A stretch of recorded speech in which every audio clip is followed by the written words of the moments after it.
Promova TV, a home of testimonies.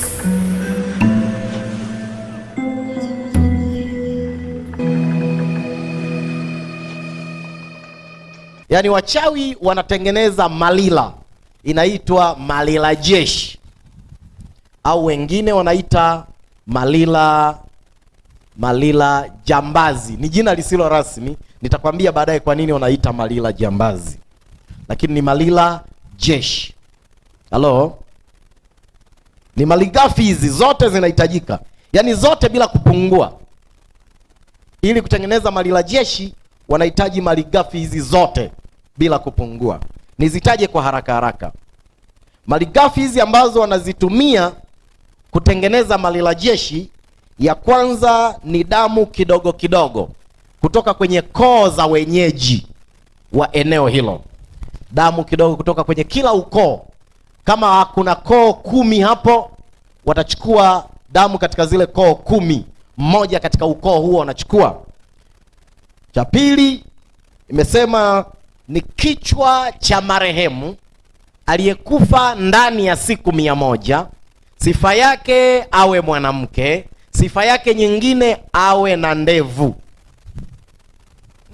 Wanachukua kichwa cha marehemu mwenye ndevu aliyekufa ndani ya siku 100 hapo. Akikosekana huyo, lakini huyo marehemu mwenyewe sifa yake nyingine, sifa yake ya kwanza awe mwanamke, sifa yake ya pili alikuwa na ndevu, sifa yake ya tatu awe ni ya jamii nyingine, asiwe wa koo zile zinazopatikana hapo. Kama akikosekana huyo, manake wanaweza kakosa mgeni mwenye ndevu, wanaweza wakakosa aliyekufa ndani ya siku 100. Kinachotokea, wanaamua kubadilisha, waweke watafute maiti ya mtoto mchanga ambaye amefia tumboni, lakini mama yake yuko hai. Amekufa akiwa tumboni, mama yake yuko hai, mama yake anaendelea kuishi. Lakini ya tatu, katika hii kitoto kichanga kilichofia tumboni kimekufa, hazijapita siku 25. Zikipita hapo hafai kwa hii kafara ya malila ndani ya siku 25. Jambo la tatu, maharage ya rangi mbalimbali 7 ni malighafi na yenyewe, maharage 7 ya rangi mbalimbali. Jambo la kama ikikosekana maharage 7 ya rangi mbalimbali, nimesema wanatafuta nini? Kweme, mbegu zile za kweme. Jambo la 4 nimesema kalala la mtende dume, linatafutwa kalala la mtende dume, kalala la mtende dume. Jambo la 5 nimesema ni mtoto mchanga akiwa hai, wanamhitaji mtoto mchanga akiwa hai. Jambo la 6 wanalolihitaji ni mbuzi mweusi. Jambo la 7 wanalolihitaji ni kondoo mweupe. Jambo la 8 wanalolihitaji ni mzizi uliokatiza njia. Kuna njia hapo, mti mkubwa huko pembeni, mzizi wake umekatiza kwenye ile njia, manake watu wanapita pale. Unaweza ukawa umepita chini ya ile njia au juu ya ile njia, manake wanakata kipande kile cha saizi ya njia tu peke yake. Ndio kinachohitajika, iwe ndani ya ardhi au juu, lakini wengi wanapendelea juu, mzizi uliokatiza juu. Yaani watu wanapita, wanauruka, wengine wanajikwaa, wengine wanakanyaga pale. Ndio hicho kipande. Jambo la 9 nilisema ubani maka, na la 10 nilisema wanahitaji viungu 5. Tumeelewana hapo Kwa hivi vyote hivi vitu 10 ndio malighafi ya kutengeneza hii malila jeshi, au wengine wanaita malila jambazi. Nimekwambia, nitakwambia kwa nini walitunga ili jina la malila jambazi wakati jina lake halisi ni malila jeshi. Jinsi wanavyofanya, wanachukuliwa mbuzi, wanaenda kuhifadhiwa kama vile nilivyosema jana, ande malila ile. Sasa hii malila jeshi wanafanya vile vile, wanachukua mbuzi na kondoo, wanawafungia ndani ya chumba kisichokuwa na kiumbe hai chochote. Asiwepo mende, asiwepo sisimizi, asiwepo mbu, asiwepo chawa, asiwepo kunguni, asiwepo mjusi. Kiumbe hai chochote kisiwepo. Wanahifadhi kwenye chumba kile kwa muda wa siku 7. Wanapeleka tu chakula, na wanapeleka chakula tu cha gharama, sio mradi tu chakula tu nyasi, cha gharama. Anaweza hata kusongewa ugali akala mbuzi, anaweza hata kupikiwa pilau akala. Sio chakula tu, ni chakula kabisa, kwa maana ya chakula cha gharama. Maana yake wanaamini kadri unavyogharamika ndivyo malila hii inavyokaa vizuri zaidi. Kwa hiyo kumpikia pilau kwa siku 7 mbuzi, wala wao sio shida. Kumtafutia steki kabisa ya nyama ya ng'ombe buchani, steki ile ikakaangwa vizuri, akapelekewa mbuzi yale, sio shida kabisa. Kuleta sato mbuzi yale, kondoo yale, kwao sio tatizo. Maana yake akigharamika ndio mambo yanakuwa mazuri. Sawa, Sasa baada ya kuwa wamehifadhi, watachukua ule mzizi, utakatwa vipande vidogo vidogo, utaanikwa na utasagwa, wapate vumbi kabisa, unga kabisa wa ule mti. Mzizi utachanganywa na ubani maka. Hiyo ni malighafi, inawekwa pembeni. Maandalizi yanaendelea. Wataenda eneo ambalo wanataka kufanya hilo zindiko lao la mji. Watakwenda kwenye hilo zindiko. Wakishafika pale, watachinja mbuzi. Wakishachinja mbuzi na kondoo, wote wanachinjwa. Wanachinja kabisa, kutenganisha kichwa, toa kabisa. Maana yake kichwa kinatakiwa kitoke kwa mbuzi huyo au kwa kondoo huyo akiwa bado yuko hai, anapiga miguu, sio mpaka azime ndio kichwa kiondolewe. Wanachinja kabisa, kichwa kinatoka. Damu ile inakingwa, inachanganywa na damu ya binadamu ambayo ilichukuliwa kutoka katika zile koo zinazopatikana maeneo hayo. Kila ukoo anapata mtu mmoja atoe damu. Alafu wanachora chini, wanasafisha chini, wanachora nyota ya pembe 5. Inachorwa kabisa ile nyota ya pembe 5 ile. Eneo kubwa, ile nyota linakuwa kubwa. Nyota ya pembe 5 inachorwa kwa kutumia ile damu. Wanachora kwa kutumia damu. Sio kwa kijiti, sio kwa mguu wala kidole. Inachorwa kwa damu. Nyota ya pembe 5. Uko pamoja? Nafahamu nyota ya pembe 5. Sasa wengine mko kule, ningeichora hapa. Ningechora hapa pembe 5. Sasa wengine hawataona kule. Tutawasumbua. Halo. Mwingine kishachora huko. Haya. Uko sharp. Umeichora haraka. Nyota ya pembe 5. Sasa katika zile pembe kule nchani, mwisho wa ile pembe wanaweka mafiga. Yaani wanatengeneza mafiga yasiyo rasmi kwa ajili ya kubandikia, kwa ajili ya kupikia. Kwa wanaweka mafiga 5. Wanakoka moto kwenye mafiga yale 5. Wanaweka kongoro 2 ya mbuzi na ya kondoo kwenye chungu kimoja. Mbuzi kondoo kwenye chungu cha pili. Mbuzi kondoo cha 3, cha 4, cha 5, mpaka cha 4. Ile kile chungu cha 5 wanaweka vichwa vyote viwili, cha mbuzi na cha kondoo.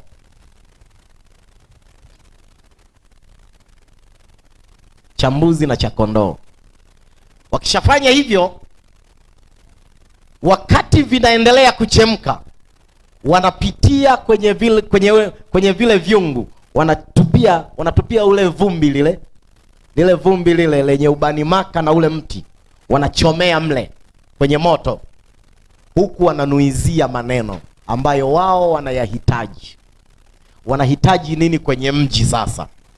Wanahitaji nani adhibitiwe, wanahitaji nani apigwe, wanahitaji nani apondwe, wanahitaji nani asiinuke. Kwa hiyo wana manuizo, wanaanzia kwenye kichwa pale, wanazunguka kwingine, yani anaanzia kwenye kichwa, anazunguka, anamalizia pale kwenye kichwa kusema maneno yake. Wa kwanza anaondoka. Inategemea wako wangapi, wanaweza wakawa 3, 4, 5, 10, 20, 50, 100. Wamekutana wachawi wangapi, hiyo haijalishi, lakini wote watazungukia mle, kila mmoja atachoma na manuizio yake, na atakuwa anasema na wenzie wanasikia. Alivyovisahau mwenzie atakuja kuviendeleza. Kama amevitaja vyote, huyu anayefuata anataja, anarudia yale yale. Kwa hiyo watarudia rudia, wanachoma kidogo kidogo, wanarudia, huku wanapika zile kongoro ziive.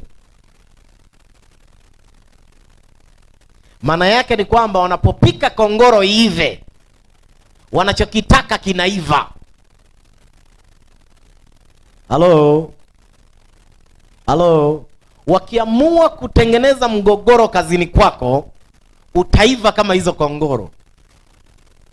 Wanaupika. Kwa hiyo wanapika kabisa moto mkali. Kongoro zile zinaiva mpaka zinalainika. Wakati huo mmoja mmoja anapita. Wakati mmoja anapita, wengine huwa hawana haraka. Mmoja anapita, anasema anayoyasema, anachoma pale, anahamia kwingine, anayasema anayoyasema. Anaweza akachukua hata dakika 5, 10 hivi, anaendelea kusema tu pale, mtu mmoja. Wengine wanaendelea kuchuna mbuzi, wanachuna mbuzi, chuna, wanaendelea kukatakata nyama, kutengeneza nyama. Vile vya tumboni wanavitupa polini, havina kazi vyote, na hakuna atakaye kula. Kuna maini, kuna utumbo, sijui kuna nini, vyote wanatupa huko. Nyama inabaki nyama safi. Halo? Wanaendelea. Baada ya kuwa wamejiridhisha sasa imetosha, nyama zimeiva vya kutosha, wanaweza wakawa wamechochea hata masaa 4, 5, inategemea wenyewe muda gani wamechochea kongoro zile kwa moto mkali. Yani vimeiva kabisa, vimekuwa laini tiki tiki, pengine hata nyama imetengana na mfupa. Wanachukua vile viungu vyote, wanaenda pembeni, kunakuwa na mti, wanakuwa wameshaandaa kwamba tutafanyia kwenye mti huu, mti mkubwa. Wanachimba bila kukata mzizi, wanauchimba ule mti, wanatengeneza andaki fulani chini ya mti wenyewe. Kwenye mti ule wanachimba mti ule, ili iwe rahisi. Huwa wanafanya hayo kwenye miti ambayo haina mzizi mkuu. Miti ambayo haina mzizi mkuu, ina mizizi zaidi ya hivi ya pembeni, chini haina mzizi mkuu. Kwa hiyo wanafanya kitaalamu kabisa. Wanahakikisha kujua kabisa mti huu hauna mzizi mkuu, mti huu unao, hatuhitaji, tunataka mti usio na mzizi mkuu. Kwa hiyo wanachimba, alafu wanatupia zile kongoro kule chini ya mti. Halo? Kwa hiyo wanautambua mti wenye mzizi mkuu na usio na mzizi mkuu, wanatambua kitaalamu kabisa, sio kwa kubahatisha, kitaalamu kabisa, kwa utaalamu kabisa. Wanafukia ile kongoro chini ya ule mti, wanafukia, alafu wanarudi huku kwenye ile nyota yao ile, wanachimba katikati ya ile nyota, katikati wanachimba pale shimo refu kidogo. Alafu katika lile shimo chini kule wanaweka kichwa cha mbuzi na kichwa cha kondoo kinawekwa huku na huku. Kuna madawa mengine yanawekwa humo katikati ya ile kalala, kalala la mtende dume, wanaweka hapo kichwa huku kwenye ncha hii na kichwa kwenye ncha hii ya lile kalala la mtende. Wanavunja viungu vyote, wanaweka juu, alafu wanafukia kidogo. Bado lile shimo linakuwepo, hawafukii mpaka juu, wanafukia kidogo. Wanajaza maji mengi, maji ya kutosha yanakuwa humo, jaza maji mengi kabisa. Alafu huku juu wanachukua kichwa cha binadamu, kichwa cha mtu ambaye tulisema ni kichwa cha marehemu ambaye ni mwanamke mwenye ndevu. Naona wengine wanazo hapa, wanazishika, wanazitafuta kwanza. Wengine wanazipapasa ndevu zao. Sasa hapa tena balaa.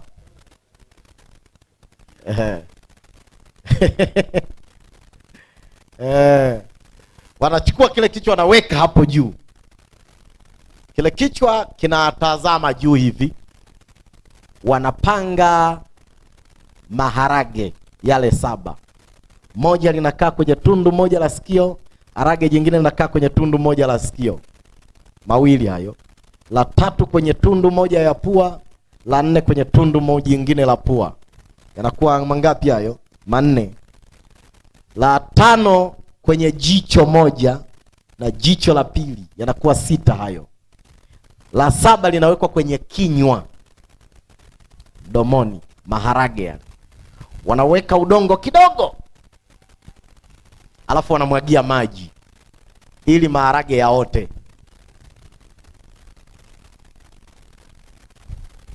Halo? Ili maharage yaote.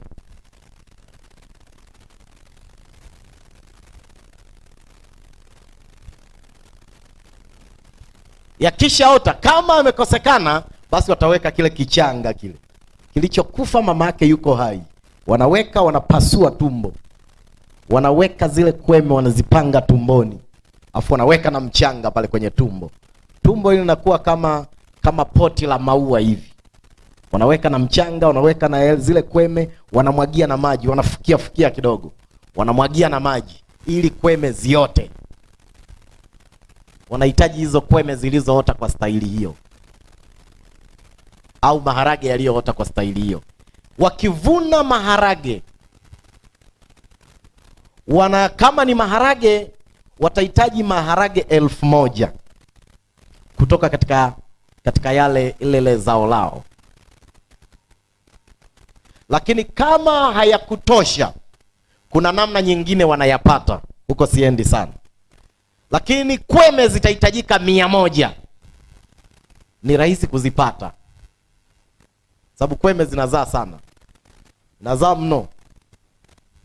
Maharage anaweza asipate 1000, inategemea na utunzaji wake, lakini maharage yanahitajika 1000.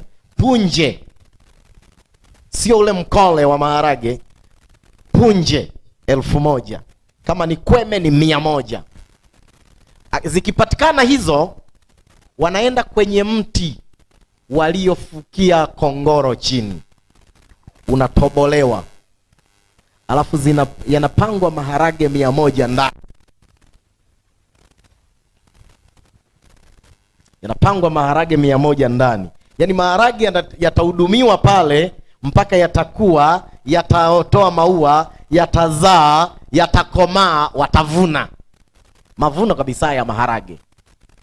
Wanavuna kabisa na kuyapanga ndani ya mti, unatobolewa kabisa, unatobolewa, alafu wanapanga maharage 1000 ndani. Au wanatoboa, wanapanga kweme 100 ndani. Zinazobaki au maharage yanayobaki, kila mtu anajichukulia. Wenyewe wana kazi nayo nyingine huko. Sio somo letu la leo. Wana kazi nayo wengine huko. Lakini 100 kweme au maharage 1000 yanajazwa ndani ya mti. Kwa kawaida mti huwa una tabia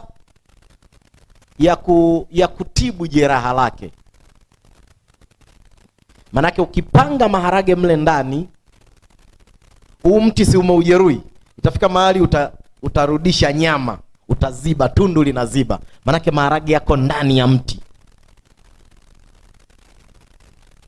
ni roho kamili iko mle. Maharage yako ndani ya mti, ni roho kamili iko mle. Wanachukua nyama, wanaibanika vizuri, wanakwenda, nyingine ni kwa ajili ya matumizi yao, nyingine itapelekwa kwenye sherehe mbalimbali. Sherehe mbalimbali.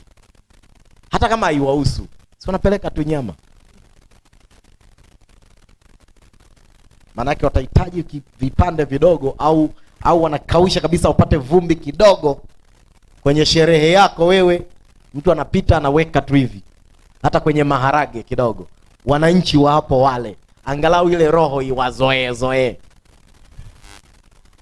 Naweza akapita hata gengeni kwa mtu akaweka hata kwenye chai, wateja wake wakanywa. Kwa hiyo haikwepeki, inaweza kuwekwa popote. Halo? Inaweza kuwekwa popote, kwenye chai, kwenye uji, kwenye wali, popote pale, ili mradi tu watu wawe wanailaila sana, angalau wajirizishe wananzengo wa eneo hilo wameila, wameshiriki. Lakini ile nyingine ni kwa matumizi yao ya kawaida. Tunarudi kwa binadamu hai. Tuliwa binadamu aliye hai sasa. Nakumbuka kwamba kuna mtoto hai au tumesahau? Binadamu hai anachukuliwa, anapelekwa ziwani au mtoni. Mtoto mchanga mtu mmoja anazama naye ndani ya maji. Anazama naye ndani ya maji. Akifika kule, anaweza akazama naye na kitu fulani kitakachoweza kumleta juu. Anazama naye chini kabisa ndani ya maji, kina kirefu sana, alafu anamjeruhi.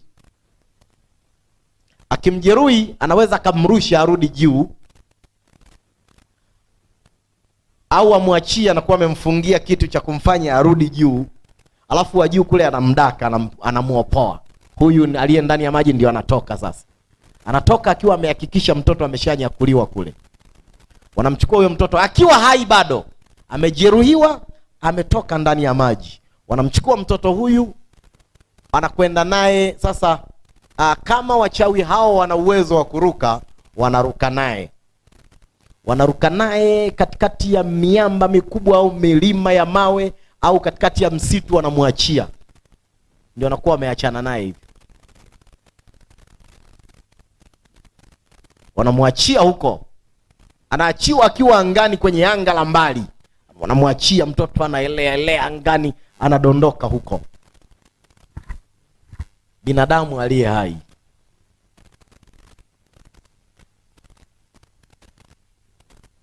Halo? Kama wachawi hao waliofanya hivyo sio wa kuruka, manake sio wote wanajua kuruka. Kama hakuna mwenye uwezo wa kuruka, wanamweka ndani ya mgono. Mgono, unafahamu mgono? Mbona hivi? Mbona huku mnaitaje? Unasema? Unafahamika? Naambia unafahamika. Wengine wafahamu. Ule mtego wa samaki unatengenezwa na vijiti hivi, vinasukwa, samaki wanaweza kuingia, hawezi kutoka. Unasukwa kabisa na vijiti na kamba. Mtu anasuka vizuri, anatengeneza mlango ambao samaki anaweza kuingia, lakini hatoki. Sawa Ule ndio unaitwa mgono. Anaingizwa mle ndani, unasukwa vizuri, nawekewa pengine na kajiwe, anaingizwa ndani ya maji ya mto. Halafu samaki wanakula, yule si anakufa mle, anaoza, samaki watamla, anaishia huko. Lakini anakuwa ameisha kimwili, kiroho yupo, anakuwa angani. Inakuwa ni mtu yuko angani. Kwa hiyo anageuka kama pepo fulani hivi. Anakuwa sio binadamu tena, ni kama liroho liko angani, linaangalia mji unavyoenda. Kwa hiyo akitumwa mahali popote, anaweza kufanya uharibifu wa hali ya juu. Anatumwa kama pepo. Wewe unapiga mapepo, lakini yeye sio pepo, ni mtu. Kwa hiyo ndio mnapochengana hapo. kwa jina la Yesu, pepo na kufyeka yewe pepo, lakini yeye sio pepo, ni mtu. Kwa hiyo wachawi wapo wanajua, tumepata, sababu huyu si anang'ang'ana na pepo. Kazi anazozifanya ni zile zile za kipepo, lakini sasa sio pepo. Kazi anazozifanya ni za kichawi, lakini yeye sio mchawi, yeye amezulumiwa. Wachawi wapo, kwa hiyo wanatengeneza hiyo namna, hiyo mechanism wanaitengeneza kwa ajili ya kujilinda pia, kwamba kazi zetu tutakuwa tunamtuma huyu. Lakini pia kuna kipindi huyu anafanya kazi ya kunyofoa watoto wengine mimba, ana uwezo wa kunyofoa mimba. Akinyofoa mimba, ananyofoa mtu, anakaa naye kule. Kwa hiyo anaongeza jeshi, ana uwezo wa kuongeza jeshi. Kuna miji mingine ina binadamu wanakaa angani ni wengi, maelfu ya watu wako angani katika mtaa, wakitumwa ni jeshi kubwa. Unakuta miji mingine ina watu hata 1,000, 2,000, 10,000 wako angani, ni mimba zilizopotea ziko angani, zikitumwa zikushambulie, hazinaga huruma.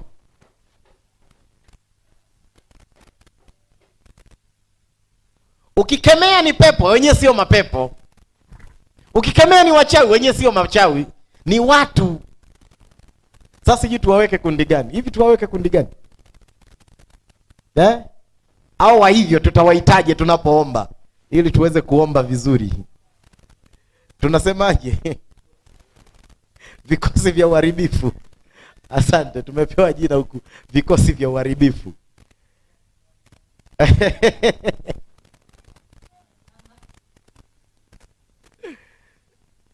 Sasa nirudi tena kwenye hoja fulani hivi, alafu tuendelee kidogo. Kwa nini wengine walitoa jina la majambazi? Wenyewe inaitwa Malila jeshi, ndio jina la aina hii ya Malila.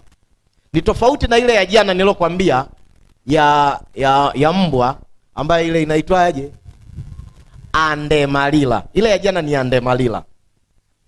Sasa hii, ile ya jana nilisema inatumia mbwa, na mbwa anaonekana hivi. Sasa hii inatumia watu ambao hauwaoni, ni jeshi fulani hivi hatari sana. Likitumwa linyonge, linanyonga haraka. Likitumwa liharibu, linaharibu haraka. Likiambiwa tufanya kazi, manake wenyewe hawana kazi nyingine, wanasubiri tu amri.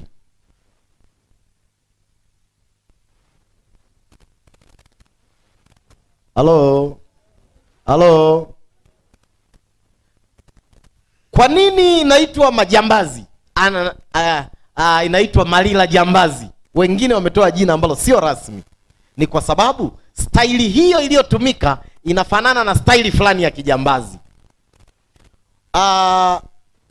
Waganga wa kienyeji wengine huwa wanatoa dawa za ujambazi. Jambazi anapewa harage au maharage kwa ajili ya kuibia. Sasa inafanana sana na hii. Inafanana sana. Inakuwaje? Ngoja nieleze hiyo kidogo ili twende sawa. Inakuwa hivi.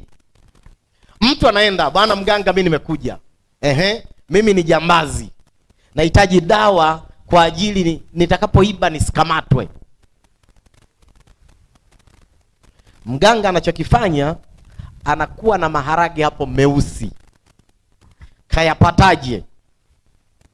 Alinunua maharage au alipata mahali maharage meusi. Alafu anaenda makaburini. Kuna maneno anayasema juu ya kaburi, analichapa kaburi. Analichapa kaburi, linafunguka. Anakuwa na fimbo maalum. Hiyo fimbo ni fimbo ya kichawi ambayo kuna maneno ukiyasema, ukichapa, kaburi linafunguka, maiti anatoka. Hiyo fimbo ni fimbo maalum. Wachawi wale wakubwa wanazo. Inakuwa ina majina yameandikwa. Majina kwenye ile fimbo, kuna majina ya watu yameandikwa. Yanatakiwa yasipungue 2,000. yanaandikwa kidogo kidogo, hata kama yamepandiana, sio lazima yao yanasomeka, lakini yao yameandikwa tu, hata kama hayasomeki, anakuwa ameandika mle majina ya watu, anakuwa ameitawaza kuwa fimbo maalum ya kufukulia makaburi. Sasa akifika pale, anachapa kaburi, linafunguka, maiti anatoka kama mtu aliye hai, anatoka, anasimama, alafu anamkata kichwa chap na upanga, anakata mara moja kwa nguvu, alafu anachukua ile fimbo, anamchapa mgongoni tap, anarudi ndani kule, kaburi linajirudisha kama kawaida. Lakini ni fresh, aliyezikwa leo au jana, isizidi siku 3, na kwa maiti isiyozidi siku 3 ndio inafanyiwa hivyo, ni fresh. Na ndio maana ukizika leo kaenda ukaangalia kesho, kuna alama fulani ukiziona ujue tayari wa kwangu ameshachukuliwa hapo, hayupo. Yo wa kwangu alishachukua hapo, ameshachukua malighafi hapa, alishamfukua. Halo, kienda ukiangalia kaburi ulilozika jana, yani leo umezika ndugu yako, kesho unakwenda unakuta kuna alama 2 upande wa miguuni hivi, kama mtu alichoma mti au alichoma fimbo hivi, alama 2 mguuni au alama 1 kichwani, ujue tayari washachukua malighafi. Hiyo ni saini ya kutosha tu, inajulikana tu hiyo. Wenyeji wanajua. Unakuta kama mtu amechoma fimbo hivi miguuni, upande wa miguu zinakuwa 2. Kama hamna upande wa miguuni, upande wa kichwani inakuwa 1. Inaweza kukaa hata wiki nzima ile alama, afu baadaye wanakuja wanaifuta ile alama, wanaiacha kusudi, sababu hiyo ni saini. Mwingine asije akapotea, mwingine anaweza akawa anataka malighafi na yeye, sasa akafika pale, wenzangu washachukua basi. Yani unaponunua unadai risiti, kiuza unatoa risiti. Kwa hiyo ni kama risiti pale, au tayari hii ishauzwa. Halo.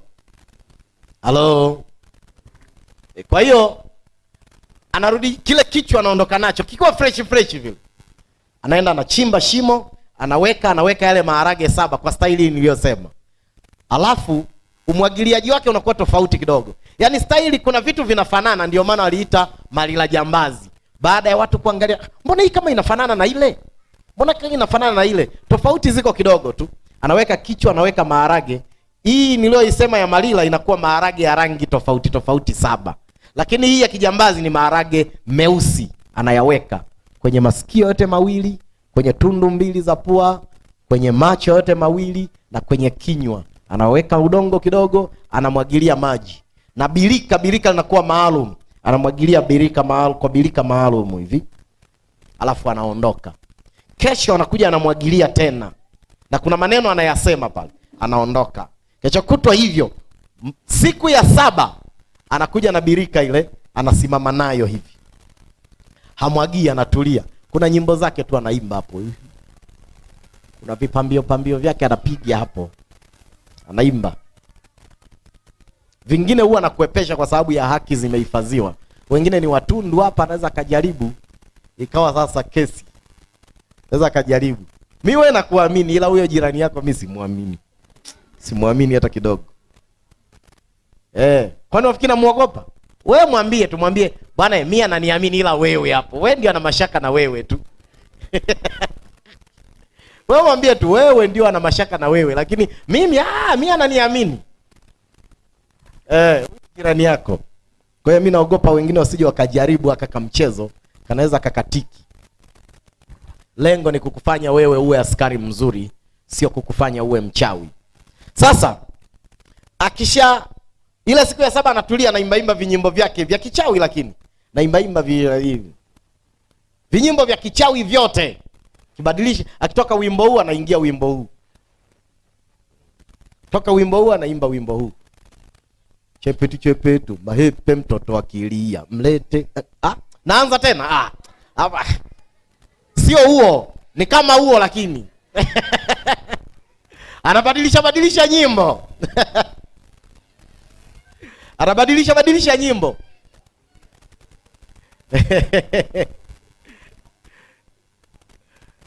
Sasa wakati anabadilisha zile pambio zake, mara atasikia kuna mtu anakuja nyuma yake. Hatakiwi kugeuka, anatakiwa tulia hivyo hivyo. Kuna mtu anakuja chap chap chap. Atamsikia, anafika pale, anamgusa begani. Halo. Kishaguswa begani anageuka. Bwana mheshimiwa, naomba nipe birika hiyo nikusaidie kumwagilia bustani yetu. Bustani yetu hii. Na huyu anatakiwa muulize, bustani yetu bustani ipi? Hiyo hapo unayotaka kumwagia. Anamuuliza, kwani hii ni bustani ya nini? Anatakiwa ajibu yule, ni bustani ya maharage. Bustani hii ya maharage, nipe ramani ya bustani yenyewe. Kwa hiyo anatakiwa aelezee kwamba hapa kuna kichwa cha marehemu fulani. Kuna maharage 7 meusi yamewekwa machoni, kwenye tundu za pua, kinywani na masikioni. Kwa anaelezea jinsi ilivyo bustani yenyewe. Akikosea maana yake hatakiwi kupewa ile birika. Anambia hapana, hakuna kitu kama hicho. Anaondoka. Atakuja mwingine. Kama akipatia, anampa birika. Yaani mpaka atakayepatia kuna nini na ramani ya bustani ikoje. Akipatia kila kitu, anapewa birika, anamwagia. Akishamwagia, anamrudishia huyu mchawi birika. Huyu mchawi anaondoka. Harudi tena pale kwenye bustani mpaka siku ya mavuno. Mpaka siku ya mavuno.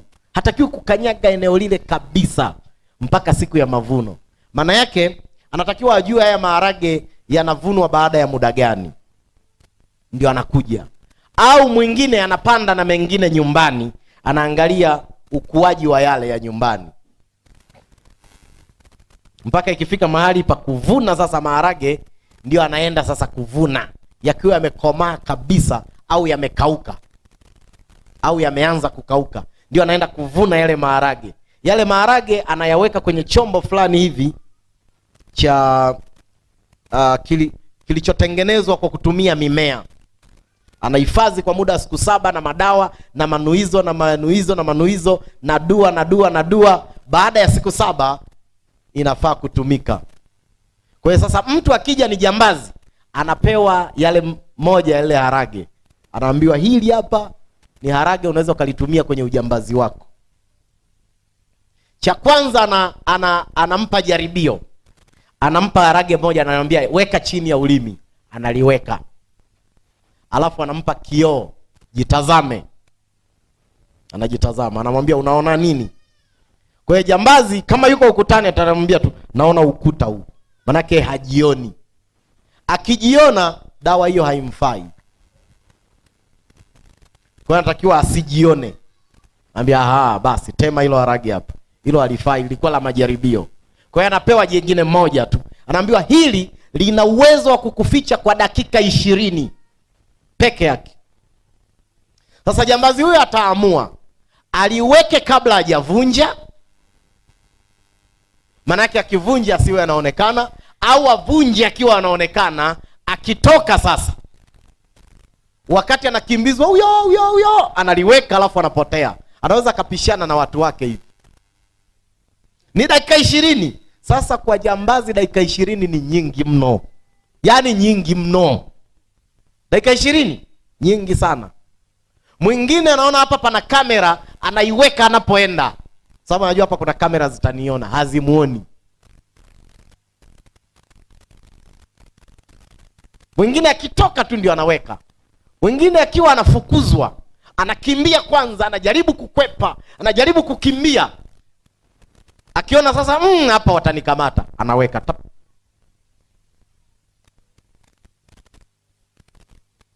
Anapotea kwa dakika 20. Akishaweka tu pale pale ana uwezo wa kusimama, watu wake wakapita. Huyo anaangalia tu. Inabidi awakwepe, maana yake wanaweza wakamkumba. wanapishana naye, anaondoka. Ni dakika 20.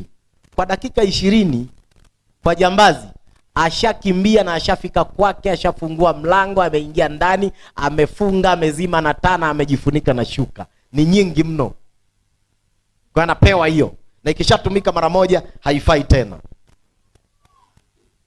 Na akiweka kinywani anaiweka mpaka ahakikishe zile dakika 20 zimepita, ndio anatoa. Akiitoa kabla, aweka dakika 5, amekimbia, amepotea, anasema niteme. Hiyo ndio kifo chake. Kinaua. Sasa hii malila hii waliita malila jambazi kwa sababu wanafunzi walipokuwa wakijifunza wanaona mbona inafanana na ile ya jambazi ile.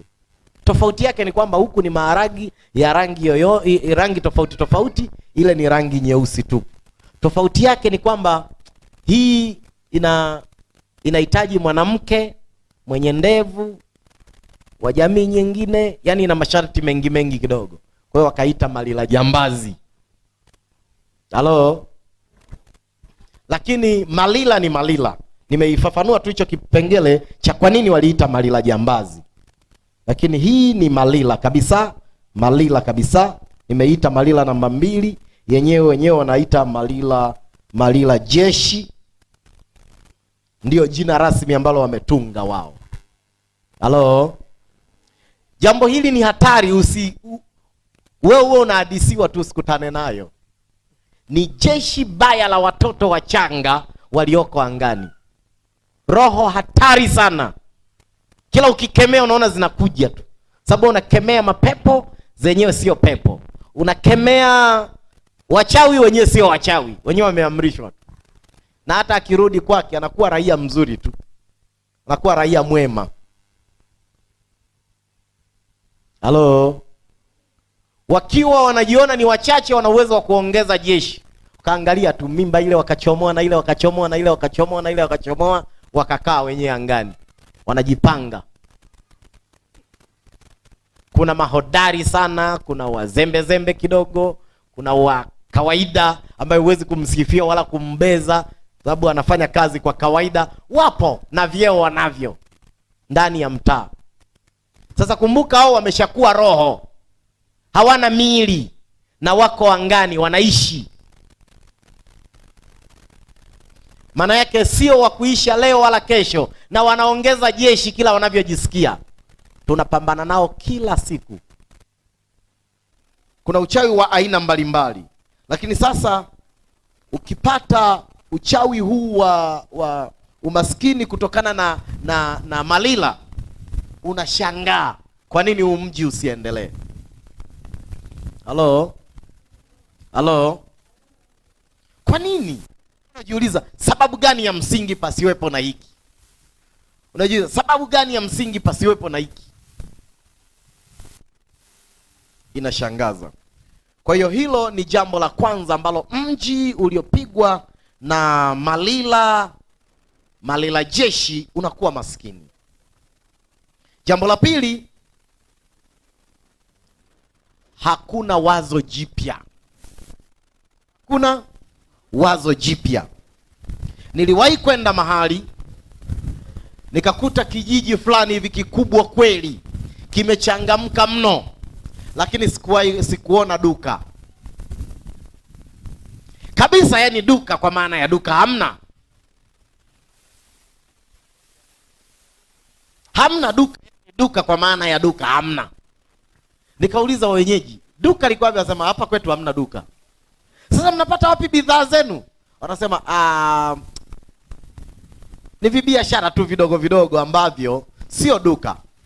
Yaani unakuta yule anauza mafuta ya kupikia na mafuta ya taa,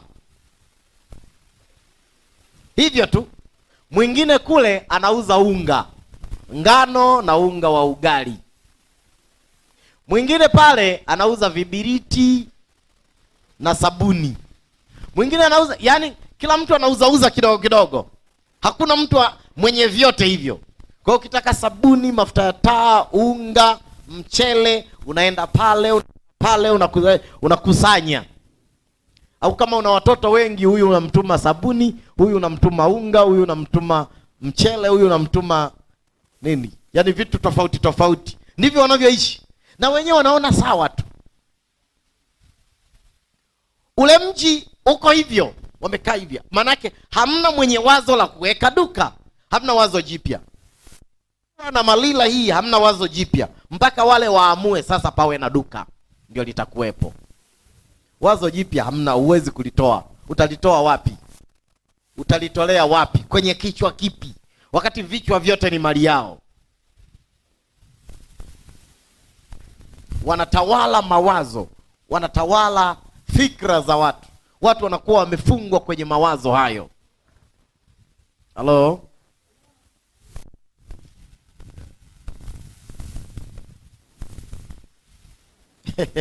Wazo jipya hamna. Jambo la tatu,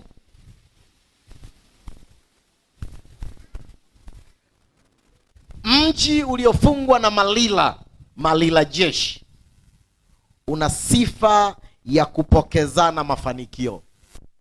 Zile koo zinazopatikana pale, unakuta ukoo huu ndio unamiliki utajiri wa mji. Unakuta ana mwanae pale ana garage, mwanae mwingine pale ana duka la jumla, mwingine mjomba bamdogo pale ana mashine ya kukoboa na kusaga. Wanamiliki utajiri wa mji, ukoo fulani. Lakini wanakwenda, ina muda, inafika mahali wanakoma, unaibuka ukoo mwingine. Wanaanzisha pengine biashara zile zile, lakini huyu anaanzisha mashine ya kukoboa, anafunika ile ya kwanza. Anaanzisha mwingine pale duka la jumla, analifunika lile la kwanza. Kwa hiyo wanabadilishana. Maendeleo ni ya kubadilishana. Biashara zile zinahama, wanasema unaona hawa, yaani hawa zamani ilikuwa wanahela hawa, yaani walikuwa tajiri hawa, yaani walikuwa matajiri sana hawa, wamefilisika wote. Nadhani wamekosea masharti. Koo zinapokezana mafanikio yao. Malila hiyo inafanya koo zipokezane mafanikio yao. Kwa hiyo ukienda we mgeni ndio huonekani kabisa. Yaani hakuna anayekuona. Hakuna anayekuona. Kuna sehemu nyingine huwezi kupeleka gari la abiria, wanapeleka wao. Ukipeleka la kwako linakufa kila siku gereji. Ukihamisha njia safi, kiweka kwenye hiyo njia, anapeleka yeye tu. Yeye ndio anayetoa huduma ya usafiri na usafirishaji. Kuna sehemu ukipeleka mashine zinakufa. Wanaopeleka mashine ni wenyeji tu. Tena sio wenyeji tu mwenyeji yoyote, wenyeji wenye zamu ya kushika mafanikio ya mji. Wenye zamu yao, sio yoyote. Halo? Amina majeshi. Hebu turudi kwenye somo. Amen. Wanapokezana wao. Kuna mahali hata uwe na plani nzuri vipi, ukifika pale unafanana nao. Jambo la 4, mji huo una matatizo ya joto na baridi. Joto likianza ni balaa. Watu wanaumia na hilo joto. Watoto wanababuka, watu wanaungua. Joto likija ni hatari. Kunakuwa na shida inayotokana na joto hilo. Unakuta maeneo yenye joto kali ni mengi, lakini wao ndio wanateseka na joto. Joto linaleta madhara fulani, linaleta aina fulani ya magonjwa, linaleta aina fulani ya madhara yanayofanana hivi. Unakuta watu wamebabuka uso, watu wametoka machunusi ya ajabu. Ikija baridi inakuja na madhara yake. Watu wanaoa sana, pengine fua vinauma sana, baridi inakuwa ni shida, wakati kuna miji yenye baridi kali kuliko wao. Kwa hiyo joto na baridi zina madhara. Ni joto na baridi za kipepo. Mji wenye Malila jeshi unakuwa na matatizo hayo. Amina, amina. Amen, amen. unakuwa na matatizo hayo, joto na baridi vya kipepo vyenye madhara. Jambo la 5 ni ugomvi wa mara kwa mara. Mji uliotawaliwa na malila jeshi unakuwa na tatizo la ugomvi. Halo? Majeshi. Unakuwa na tatizo la ugomvi. Watu wanagombana. Hauishi ugomvi. Huyu kapigana na huyu karusha mawe kwenye nyumba ya huyu kamdunda huyu, mtoto kamsukuma mwenzie kwenye shimo. Matatizo. Malila jeshi nasababisha ugomvi. Sasa sijui kule ndugu zangu wa Tarime kule, sijui kuna nini kule, sije ikawa na yenyewe ni hiyo. Twende kwenye madhara ya walengwa, twende kwenye watu sasa waliolengwa kwenye hii malila.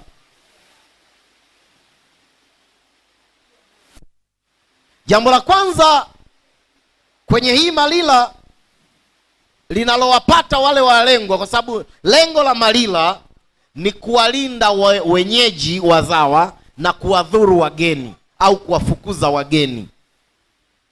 Sasa wale wageni wanapata madhara gani? Cha kwanza ni magonjwa ya mlipuko kwa watoto. Magonjwa ya mlipuko kwa watoto. Akianza mtoto fulani ugonjwa, basi mji mzima unaingiwa na huo ugonjwa. Kunakuwa na tatizo la mji. Kianza mmoja kuumwa upele, watoto wote wanaumwa upele. Anaanza mmoja kubanwa na kikohozi kisichopona na wengine wanakamatwa. Mtoto mmoja anaanza kutetemeka na wengine inawapata. Kwa hiyo inakuwa inawapata wote. Na utashangaa kinawapata wageni hicho kinachowapata kinawapata wageni zaidi. Kama mwenyeji atapatikana, basi ni yule ambaye amekiuka misingi ya koo zao, amekiuka mila za kwao, ni kama adhabu, na yeye anaadhibiwa kama mgeni. Halo? Ni magonjwa ya mlipuko ambaye yenyewe wenyeji wana tiba zao wanazo wenyeji. Wanajua ili tatizo likitokea, wanajua namna ya kufanya. Wanafanya kitu. Huwa wanawakusanya wale wamama wenye watoto wenye tatizo linalofanana. Usiku wanawapeleka porini kwenye mti au nje ya mji kidogo, hata kama sio porini sana, chini ya mti mkubwa sana. Wanawaweka pale, lakini hawawaambii kuna nini, japo wengine wanajua, kwa sababu kama alishawahi kupelekwa hapo mara moja, mara mbili, mara tatu, anajua nini kitatokea. Wanakusanywa hapo na watoto wao. Halafu anatokea mama mtu mzima mwenye umri mkubwa. Yani maana yake ni kwamba mama wa umri ambao hategemei kuzaa tena, ni mtu mzima na mzee. Lakini kadri umri unavyozidi kuwa mkubwa, ndivyo wanavyosema anafaa zaidi. Yani wa miaka 55 ni tofauti na wa miaka 60. Wa miaka 60 anafaa zaidi, wa miaka 70 anafaa zaidi kuliko wa 60.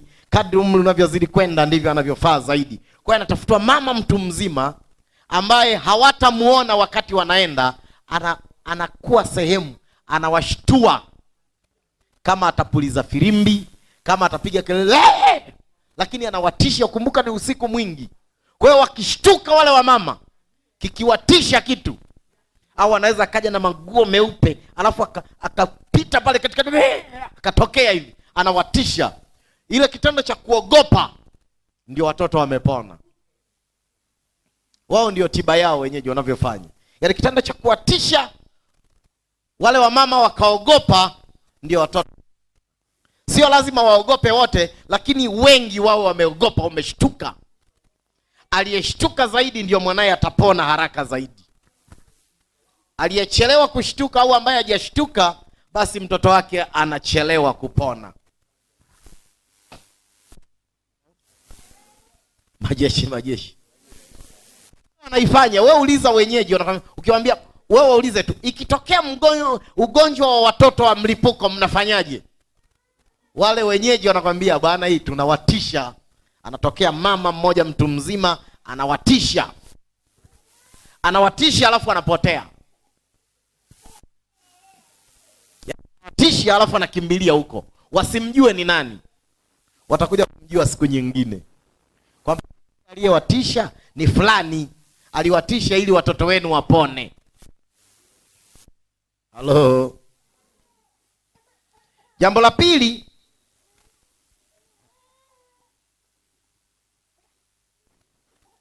ni watoto kulia kwa pamoja usiku. Ukiona mji watoto wanalia kwa pamoja, inawezekana ni hii Malila 2. Hii Malila jeshi. Unashangaa mtoto analia, nyumba ile analia, nyumba ile analia, nyumba ile analia, watoto wanalia kwa pamoja. Au kwa kufuatana. Analia wa hapa, alafu baadaye kidogo wakati ananyamaza analia wa hapo. Baadaye kidogo analia wa mbele. Yaani inakuwa ni chain fulani hivi. Wanalia huyu, analia yule kuendelea. Shangaa mtaa mzima wanapokezana, kitoka huyu anaingia huyu, anaingia huyu mpaka mwisho. Kulia kwa pamoja au kwa kupokezana. Ya tatu ni vifo vya watoto. Kuna mitaa inaongoza kwa watoto kufa. Watoto wanakufa sana. Watoto wanakufa mno. Wanakufa mno.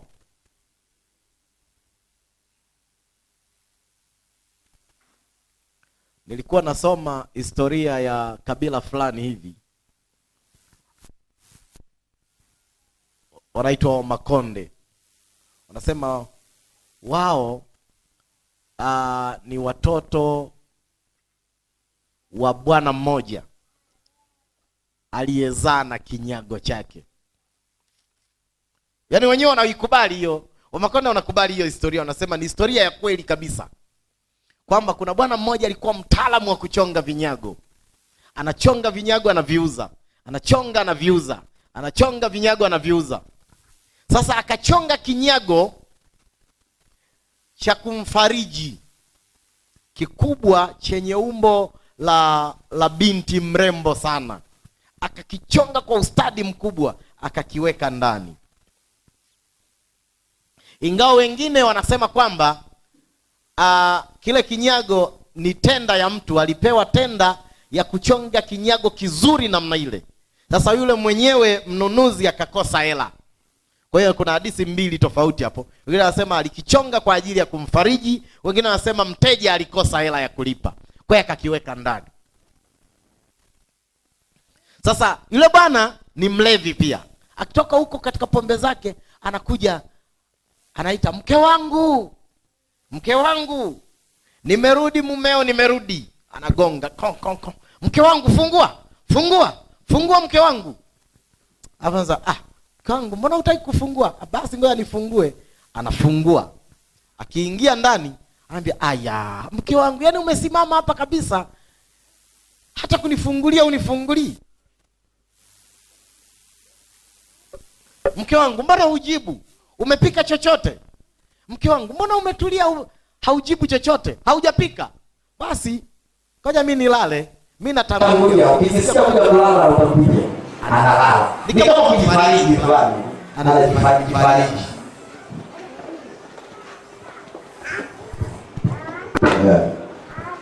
Anajifariji kwa namna hiyo.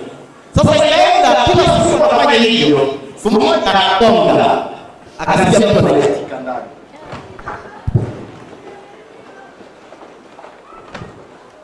akasikia mtu anaitika ndani.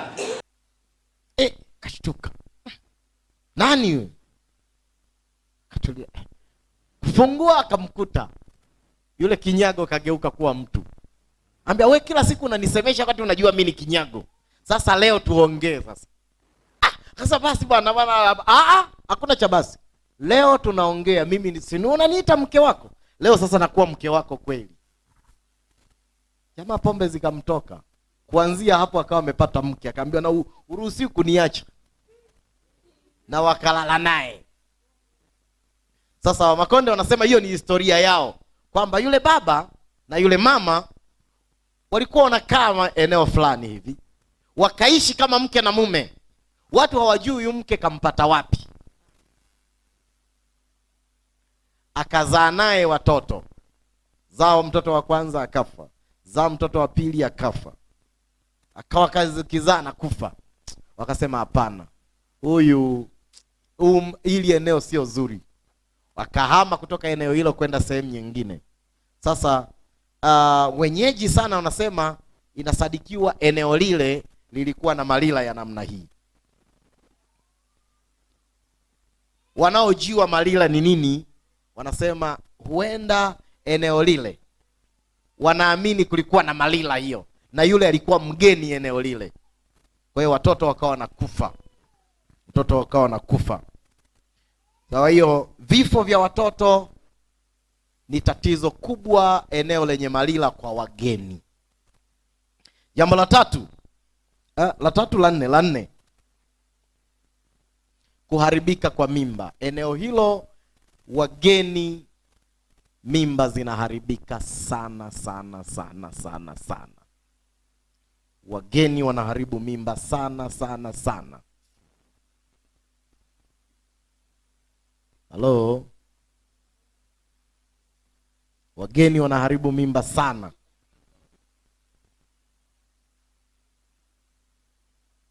Mimba zinaharibika, ni madhara wanayoyapata. Jambo la 5,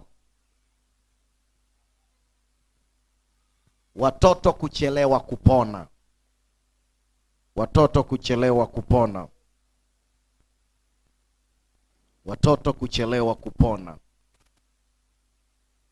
Matatizo yakimpata mtoto eneo hilo kwa wageni, watoto wanachelewa kupona sana. Jambo la 6 na la mwisho, jiandae kwa maswali, ni kupata majinamizi ya mguso.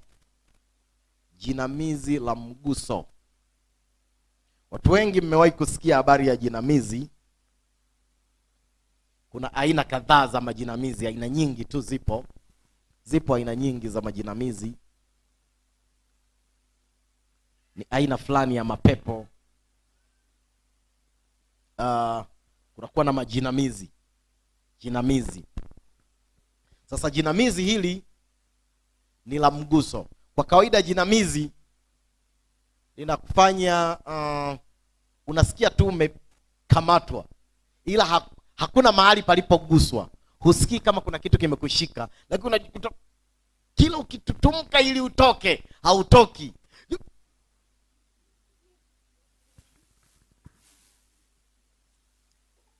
Bila kuguswa mahali, usikii umeguswa sikio wala mkono wala mguu, lakini unakuta kuna kitu kimekukandamiza kwa ujumla wake, mwili wote ufurukuti. Hakuna hata kidole kinachocheza. Manake umeshikwa kuanzia nywele mpaka kucha ya kidole cha mguu. Umekamatwa, umekandamizwa. Yaani kama mfano wake ni kama vile umewekwa kwenye shimo, umefukiwa. Manake mwili wote hakuna kinachocheza. Vyote viungo vyote vimekamatwa. Simeshawahi kusikia habari ya jinamizi? Na wengine mmeshawahi kukabwa na jinamizi. Tumekamatwa. Jinamizi. Kuna jinamizi kama pepo, na kuna jinamizi ambayo ni hali ya maungo. Hali ya mwili. Yaani kuna kitu kitaalamu wanaita nini?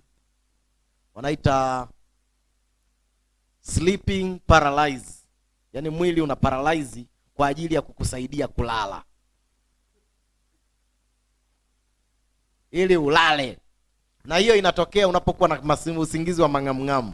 Jinamizi aliji kwenye usingizi mkali, linakuja wakati huku unasikia huku ka usingizi kamekuja, na ndio maana unaweza ukawa umekabwa, mtu mwingine ameminyua kwenye kochi pale, wengine wanapiga story, bwana wanapiga story sasa, jamani mimi naminywa huku nisaidieni. Mtu anatoka jamani, mbona mimi nimeminywa, nimekaa tu mnapiga story, mimi nawaita. Sasa wala tulikuwa tuna habari. Wanaita sleeping paralyze. Mwili umeparalyze ili ulale. Na inakuwa kwa sekunde kama 20 hivi. Na jinamizi huwa haliui. Unateseka tu kwa muda kwa sababu unataka kuwa huru, na wakati huo umeminywa usiwe huru. Halo. Kwa hiyo majinamizi haya yapo. Sasa hii ni mfano wa jinamizi lenye mguso. Jinamizi linalotokana na malila. Unaona kabisa umeshikwa mkono. Ukifanya hivi, mguu unaweza ukapiga lakini mkono umeshikwa. Shingo imekamatwa. Sasa ukikamata na mguu na piga na mguu, unaona kabisa nimeshikwa hapa.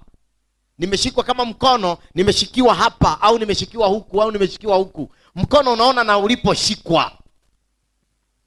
Unaona na mkono mahali uliposhikwa. Kama ni mguu unaona umeshikiwa wapi. Kama ni shingo unaona mahali ilipokamatwa. Tofauti na lile jinamizi jingine la sleeping paralyze. Hali ya mwili kukusaidia kulala.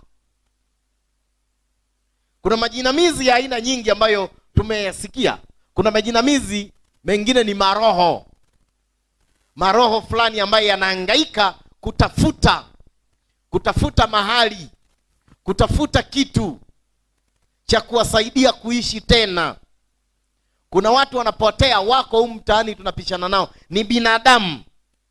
Wamepotea kwenye miili yao. Wameshindwa namna ya kurudi kwenye mwili. Wanatafuta mahali popote pa kujihifadhi.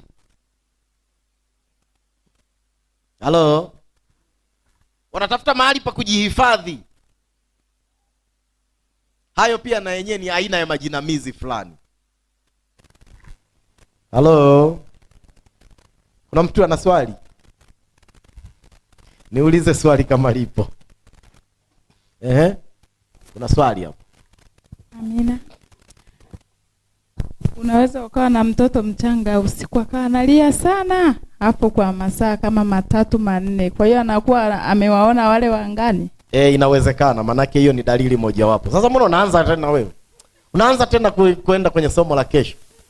Inawezekana. Au inawezekana wamekuja kumsalimia. Mambo? Si ni wenzio bwana. Wewe uwaoni lakini wenyewe wanaonana hivi. Wanaweza kuwa wanaonana. Mara nyingi watoto huwa wanalia sana wanapoonana na hao. Sababu unawaona wao kama wako tofauti na wengine. Kwa akili ya mtoto inaanza, huyu kama mtu lakini kama tofauti na wengine. Huyu mbona kama tofauti na mimi? Anakuwa na utofauti hivi. Swali jingine. Kama liko kule nyuma. Hapa swali. Kumbe hapa pana swali pia. Amina. Swali langu ni hili. Kwamba hiyo kafara ulisema wanatengenezea polini. Sasa nimeenda kutafuta kuni, nikakuta maharage yale yamepamba, yani nimekuta tu polini maharage hayana mwenyewe. Nikasema huu ndio muujiza, nikaanza kuyachuma na kuja nao nyumbani na kuyala. Je, kuna madhara gani nikiala? Kwanza huwezi kuyaona. Kitendo cha kuyaona tayari dawa yenyewe pia imeshaharibika. Maharage yenyewe huwezi kuyaona. Na ndio maana hayaliwi hata na wanyama wa porini. Hata wadudu hawayaoni. Ndio maana unakuta mtu anapanda yale mpaka yanakuwa kwenye mavuno, anaenda anavuna. Huwezi kuyaona. Yangekuwa yanaonekana, wangekuwa yanashambuliwa hata na mbuzi ng'ombe wanaenda kuchungwa huko, wanayakuta wanakula, si yamepandwa yamemwagiliwa vizuri, kwa hiyo unakuta yatakuwa yamemea kuliko majani mengine, lakini hata ng'ombe hawawezi kuyaona. Ukiyaona maana yake dawa imekataa hapo. Na swali ba.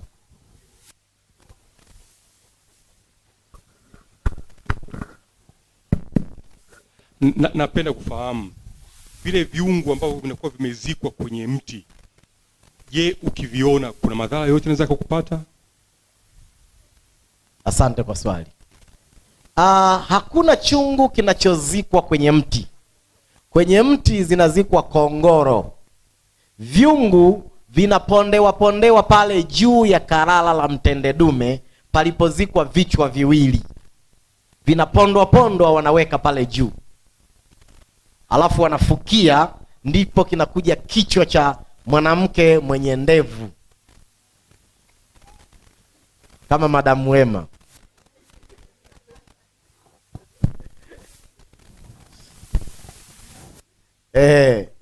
Swali jingine. Amen. Ikitokea ile roho ya ile mtoto labda imepotelea kule angani kutokana labda na maombi, wataanza tena ile process yani kama mwanzo ili kutengeneza tena roho nyingine kama ile mtoto? Ikitokea ile roho ya ile mtoto imepotea, labda mtaulo utakuwa na nguvu ya Mungu, maombi, wataanza tena process ya kutengeneza tena roho nyingine kama vile walivyoanza labda kutoa hicho kitoto kichanga, sijui? Hapana. Kwa sababu pale wanatengeneza tu mwanzo. Yule si anaita wenzie. Akipotea yeye watabaki wengine, wataita wengine, wataitana. Labda kama umalize ile system yote. Lakini kama yupo mwingine, manake kilichotakiwa tu ni chanzo. Sio kwamba yule atakaa milele pale. Lakini milele ile system itaendelea kuwepo kwa sababu wataendelea kuchukuana hivyo. Manake yule aliyeanza hana tofauti na yule aliyechukuliwa baadaye. Wote wanakuwa jeshi moja. Na inawezekana hata yule wa kwanza akarudi kwao, lakini bado wale wengine wataendelea kama yeye. Swali jingine.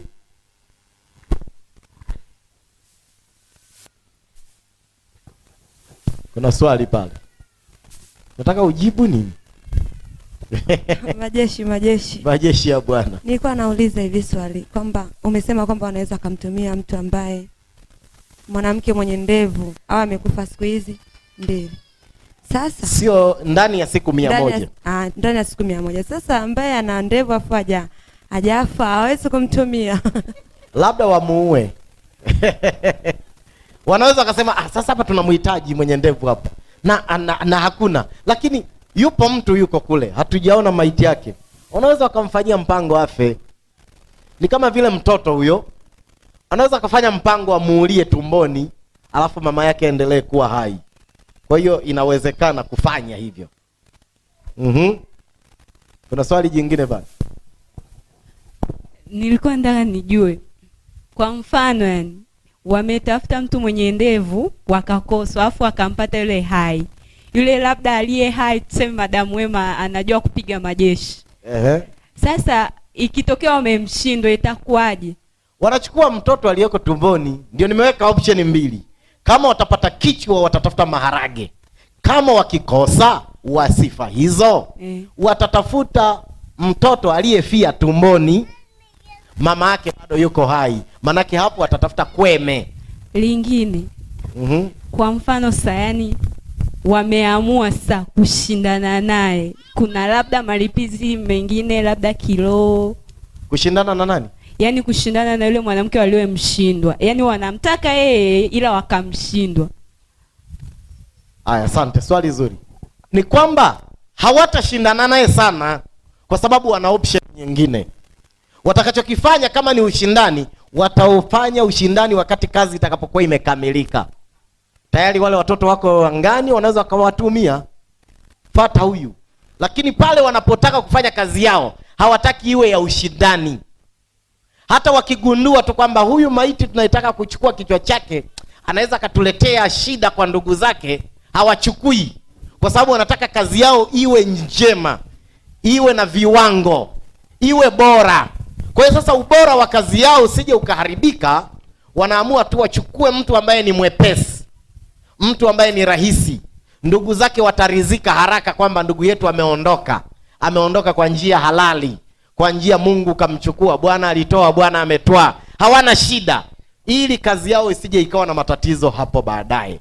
Kwa hiyo wanafanya iwe nyepesi. Lakini sasa wakishamaliza kutengeneza ngome, maharage yako ndani ya mti au kweme ziko ndani ya mti, hapo ndio shughuli unayo sasa. Swali. Amen. Umesema kwamba moja ya kazi ambazo wanakuwa katika kuelekea kufanya zoezi lao lile, umesema kwamba wanachukua yale maharage wanayapanda kwenye mti. Sasa ikatokea walipanda yale maharage kwenye ule mti, katikati ya mti, ikatokea baadaye ule mti ukaja ukakatwa ukaanguka chini.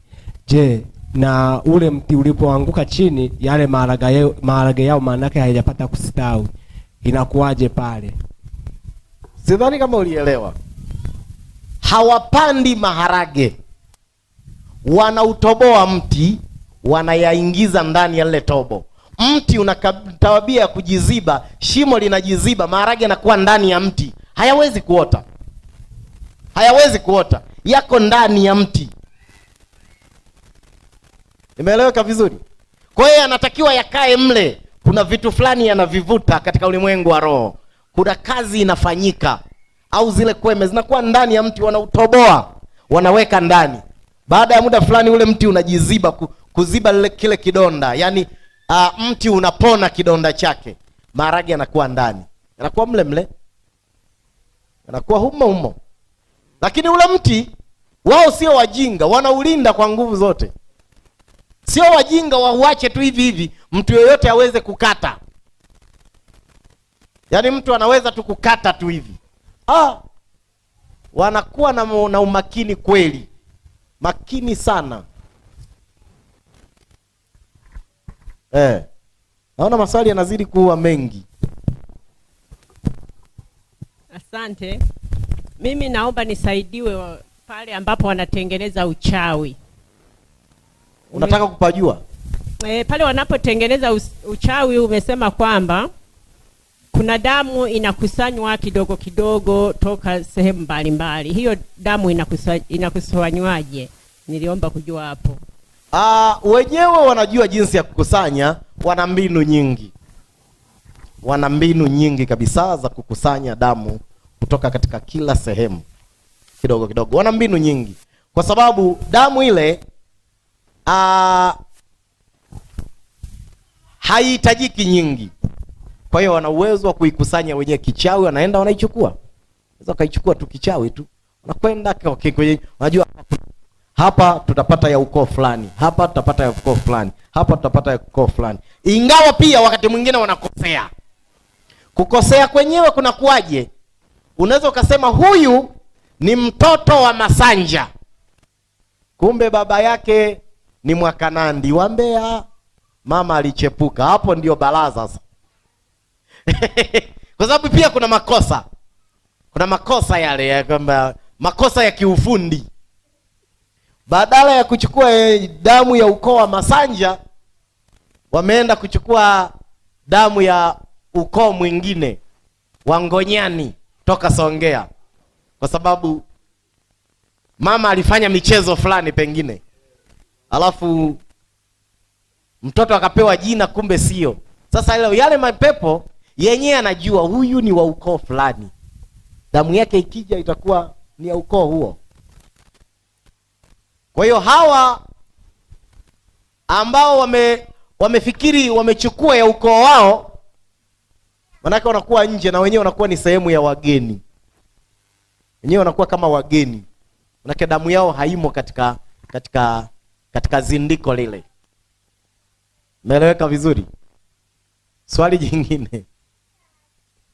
Naomba maswali yanazidi, si apungue.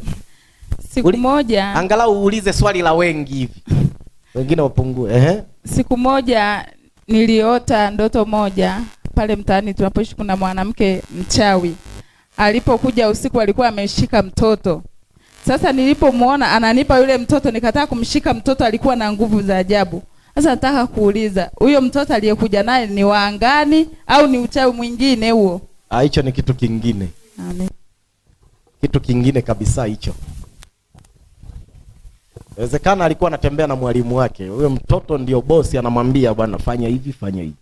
Fanya hivi. Inawezekana huyo ndio bosi. Kwa hiyo anapata maelekezo. Swali. Umesema kwamba au jamaa wanakuwa na fimbo special ambayo ina majina ya watu, kaenda kuchapa kwenye kaburi. Wale watu wanapata uhai, wanawachinja, kata kichwa wanachukua. Sasa ule uhai unatoka wapi? Kati mtu ameshakufa kabisa. Ni pepo tu linamuamsha. Ni pepo tu linaamka. Ni zombi hilo.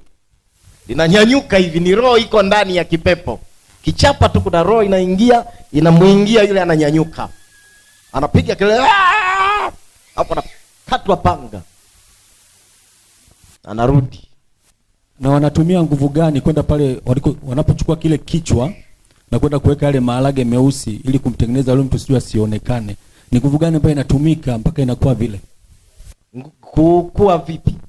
Maharage kuota au maharage kuota, yale maharage meusi, sasa yule jambazi anakuwa haonekani. Ni nguvu gani ambayo anaitumia kiasi hicho? Ni yale maroho tu ambayo ukifuata zile kanuni, yale mapepo yatakuja na yatamficha. Yatamficha anayetumia hayo maharage. Kuweka chini ya ulimi. Lakini ni chini ya ulimi, haiwekwi mfukoni wala wapi. Ni chini ya ulimi, mtu akiweka hivi anakuwa amejificha. Haonekani. Ni mapepo tu yale yanamficha, anakuwa katika ulimwengu usioonekana. Kwa dakika 20 lakini. Naona dakika zao.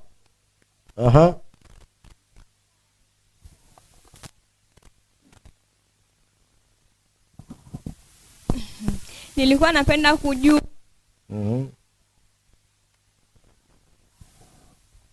kwa mfano ukiona juu ya kaburi chungu, je, kuna madhara gani?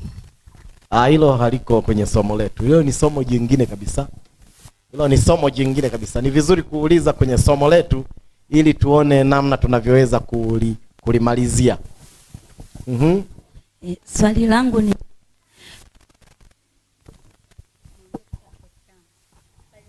tumia maiki ile kule. Mpe maiki nyingine.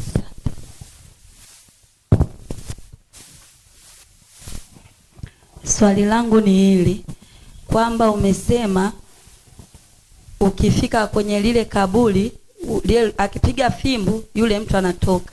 Sasa swali langu, je, hata mtu aliyeokoka aliyekufa wanaweza kupiga ile fimbo na yeye akatoka vile akafekwa kichwa, au kwa watu ambao hawajaamini? Asante. Kwani wafikiri wao hawana akili? Wanajua pa kuchukulia. Wanajua kabisa hapa tuchukue, hapa tusichukue. Hapa panawezekana, hapa hapawezekani. Kwa hiyo wanapokwenda hakosei. Huwa hakosei. Amen. Anajua kabisa. Anajua hapa huyu simwezi. Huyu hapa ni bosi wangu. Huyu sio tu aliokoka, hata wachawi wakubwa kuliko wao hawezi kuchezea mwili wake. Kwa hiyo anajua, wenyewe huwa wanaenda kwa timing. Anakwenda anajihakiki kweli huyu amezikwa siku fulani. Anakuwa na uhakika wa ana vithibitisho vyote. Anakuwa na ushahidi wote. Yaani unaweza ukamuuliza swali lolote kuhusu huyu aliyeko chini hapo, akakujibu swali lolote. Maana anajua kila kitu. Twende swali jingine. Amen. Napenda kuuliza, kama hivi ninavyotufundisha, tunaweza tukazuiaje zile roho za watoto waliochukuliwa mimba wakiwa anakuja kushambulia usiku au muda wote tu? Uombe jinsi gani yani uzuie zile roho na kuziteketeza? Utakavyoomba mimi sifahamu. Ukiweza lala tu, kwa sababu mimi nimeshakwambia ndio kazi yangu. Lakini ukiweza tuache wakushambulie, we lala. Lakini utaombaje sijajua. Kazi yangu mimi ni kukueleza. Hiyo ndio cha msingi zaidi. Lakini kesho nitaeleza kidogo, kwa sehemu kidogo, vitu gani unaweza ukafanya. Jinsi gani unaweza ukaomba ni wewe. Nitakueleza jinsi gani unaweza ukafanya. Halo? Halo? Si unajua kila mmoja ana staili yake ya maombi. Kila mmoja ana staili yake. Lakini tu cha msingi ni kwa jina la Yesu. Staili ni ya kwako, ila tunakutana kwenye kanuni tu. Lolote mfanyalo kwa neno au kwa tendo, lifanyeni kwa jina la Yesu. Hilo ni andiko kwamba katika maombi yako utatumia jina la Yesu. Amina. Maswali mawili ya mwisho. Mawili au matatu? Amen. Andiko moja tu kwanza. Matokeo. Nini matokeo au madhara ya ule mti ambao mizizi yake imepita njiani? Matokeo gani au madhara gani yatatokea? Hapana, ule mti hauna madhara yoyote. Hauna madhara tena. Yaani mti wenye shida ni ule ambao umefukiwa kongoro chini, ambao chini kuna kongoro, ndani ya mti kuna maharage au kweme. Ule ndio unaweza ukawa na shida. Ule sasa kuni zake ukitumia shughuli unayo. Unaweza kabeba roho zote hizo. Ule moshi wa kuni zake ni mbaya sana na unaweza ukaua. Moshi wa kuni zake ni mbaya sana. Kwa hiyo mtu akiwa akupendi, anaweza akakata tu tawi la ule mti, akalikausha akachanganya na kuni zako pale nyumbani. Au akaona huyu si anatumia kuni huyu, nikiitupa hapa hiki kipande hiki cha mti atakifanya kuni tu. Hapo ndio umekwisha. Una roho zile, ule moshi ukitoka tu unao.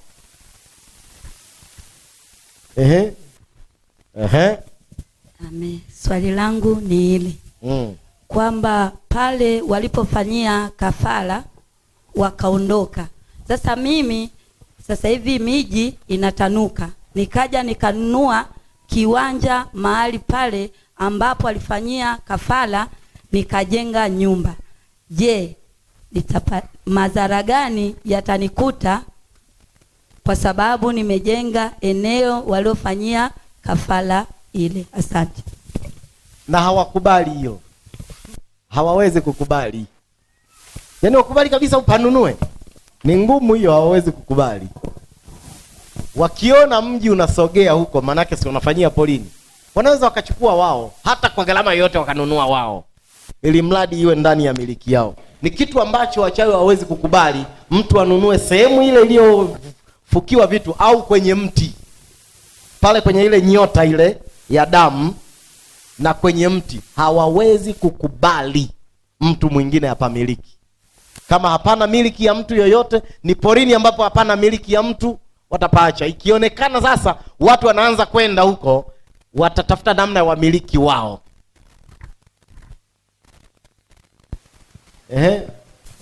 Wangepewa kipaumbele ambao hawajauliza maswali kwanza. Kuna watu hapa mbele hawajauliza.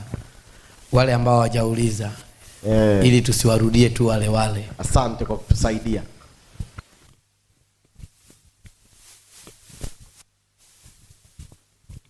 Amen. Mimi naomba kuuliza kwamba umesema lo jeshi la watoto wa angani wanaweza kushambulia kwa namna rohoni ama mwilini. Pia katika imalila tumeona kwamba ni natawala kama mtaa, na katika kuchukua damu wanachukua damu tofauti tofauti. Je, madhara yanaweza akaja kifamilia ama kimtaa? Maswali yangu ni hayo. Haya, asante. Wale watoto wako kiroho, ndio maana huwaoni. Kwa hiyo madhara watayasababisha katika ulimwengu wa roho, japokuwa mwili utapata hayo madhara. Watakachokifanya watakuja kukukaba kiroho, lakini maumivu utayapata mwilini. Wakisema waupozeshe mguu, wataupozesha kiroho, lakini utakaopooza ni mguu wa kimwili. Manake hiyo vita itapiganwa rohoni, itakayohamia mwilini.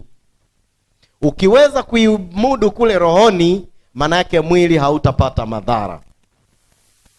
Sawa Lakini swali la pili hilo, ulisema kwamba ulisema madhara katika maeneo hayo Ni katika maeneo hayo. Hiyo ni katika eneo hilo hilo. Lakini haya mapepo lengo kubwa ni kuwalinda wenyeji. Wale wenye koo zao ambao wamepewa damu ile, wenyewe walindwe. Huu uchawi hauwahusu. Hawadhuriki. Labda waingie waende kinyume, kwa sababu katika manuizo nilisema malila ina manuizo. Halitajwi jina la mtu, linatajwa sifa.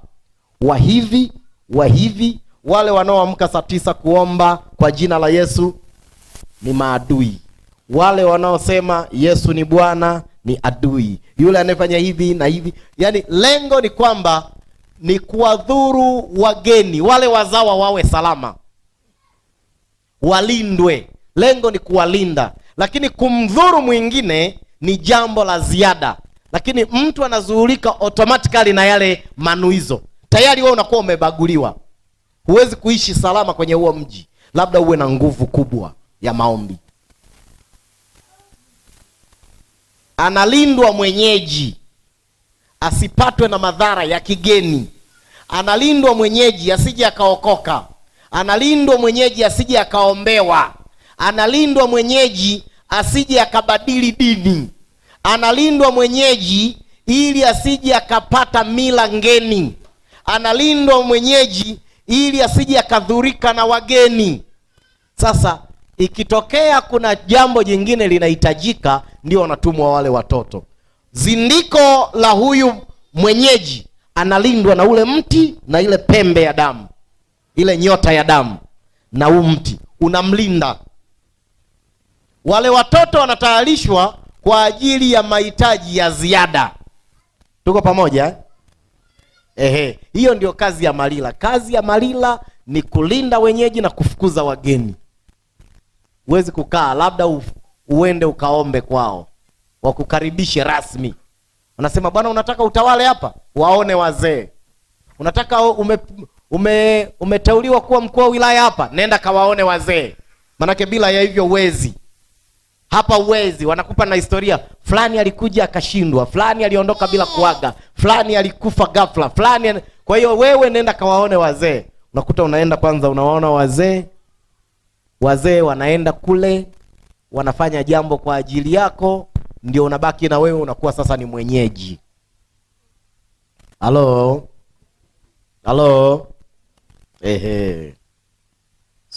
Maswali mawili ya mwisho kabisa. Kuna swali nadhani kule mwisho kule.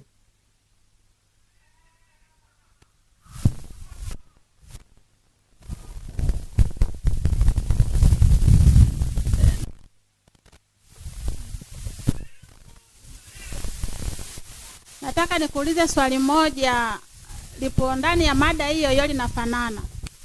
Kuna sehemu kulikuwa na poli. Hilo poli yani ni hilo poli ni poli la kijiji, lakini lipo kando, ambalo kulikuwa na mti mmoja unaitwa mgandu, kama unaufahamu. Ule mgandu ndo inasemekana walikuwa wanaenda kufanyia matambiko wenyeji wa ule mji pale kwenye ule mti, na ule mti ulikuwa na nyoka mkubwa. Baada ya hapo wakaamua kijiji kikauza viwanja, maeneo, watu wakawa wamenunua. Basi sasa ukienda kwenye ile eneo, wenyeji wanasema usikate huo mti hata kuni, kwa sababu huo mti ni wa kule, wanasema ni wa matambiko wa mzimu. Kuna mzimu hapo, uruhusi ukate mti. Ule mti ukawa umeachwa hivyo hivyo.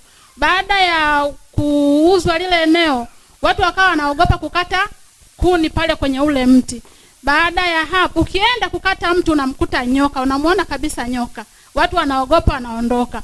Baada ya kugawa vile viwanja, baada ya kugawa sasa vile viwanja, ndo serikali ikaja ule mti ikautoa.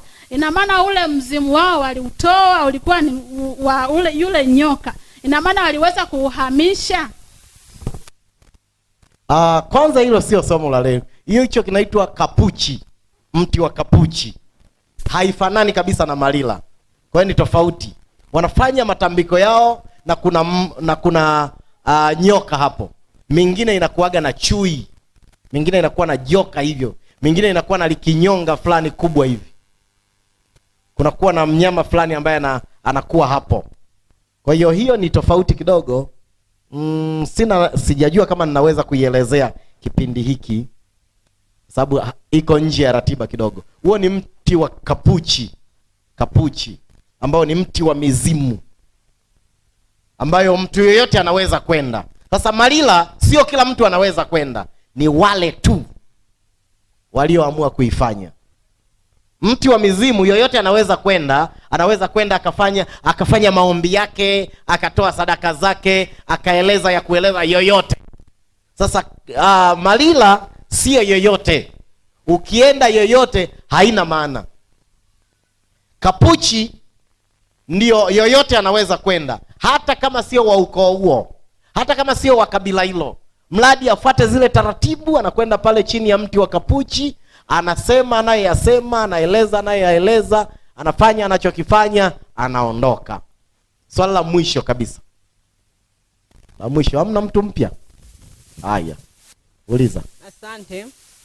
Naomba kusaidiwa kuhusu Malila namba 1.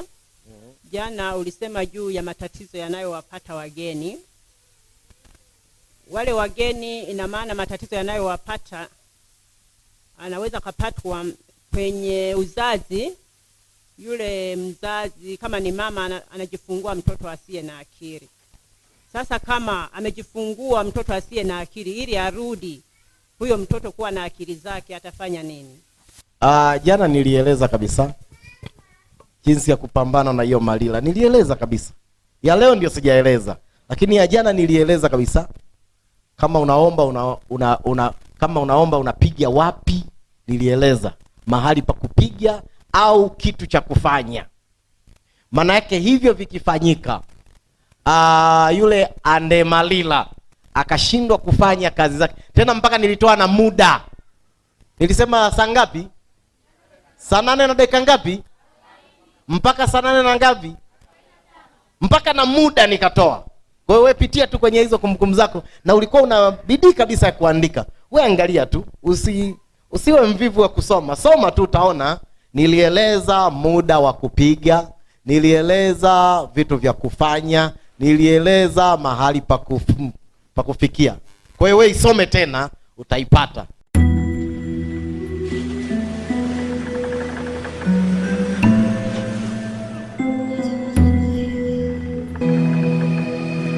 Promova TV, a home of testimonies.